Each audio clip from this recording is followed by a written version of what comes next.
नमस्कार, मी मयुरी आणि आपण पाहत आहात 7 स्टार न्यूज. आषाढी वारीनिमित्त पंढरपूरकडे पायी प्रस्थान करणाऱ्या वारकऱ्यांच्या आरोग्याची काळजी घेण्यासाठी लेंगरे येथे प्राथमिक आरोग्य केंद्र आणि मंडलिक कुटुंबीय यांच्या संयुक्त विद्यमाने मोफत आरोग्य तपासणी शिबिराचं आयोजन करण्यात आलं आहे. या शिबिरामध्ये वारकऱ्यांची रक्तदान, रक्तातील साखरेची तपासणी, तापमान, ऑक्सिजन पातळी तसेच सर्वसाधारण आरोग्य तपासणी करण्यात आले. आवश्यक असलेल्या वारकऱ्यांना मोफत औषधांचं वाटप देखील करण्यात आले. तसेच प्रवासादरम्यान आरोग्याची योग्य काळजी कशी घ्यावी, पुरेसं पाणी पिणे, संतुलित आहार घेणे आणि उष्माघातापासून बचाव करण्याबाबत मार्गदर्शन करण्यात आले.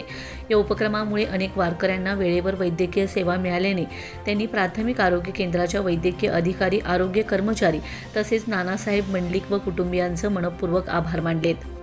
यावेळी उपस्थित मान्यवरांनी सांगितले की वारकरी संप्रदायाची सेवा हीच ईश्वर सेवा असून अशा सामाजिक व आरोग्यदायी उपक्रमांमुळे समाजात आरोग्याविषयी जागरूकता निर्माण होण्यास मदत होते. वारकऱ्यांच्या सेवेसाठी आयोजित करण्यात आलेल्या या उपक्रमाचे परिसरातून सर्वत्र कौतुक होत असून सामाजिक बांधिलकी जपत राबवण्यात आलेला हा उपक्रम इतरांसाठीही नक्कीच प्रेरणादायी ठरत आहे. Yakub Shikalgar, 7 star news, Lengare.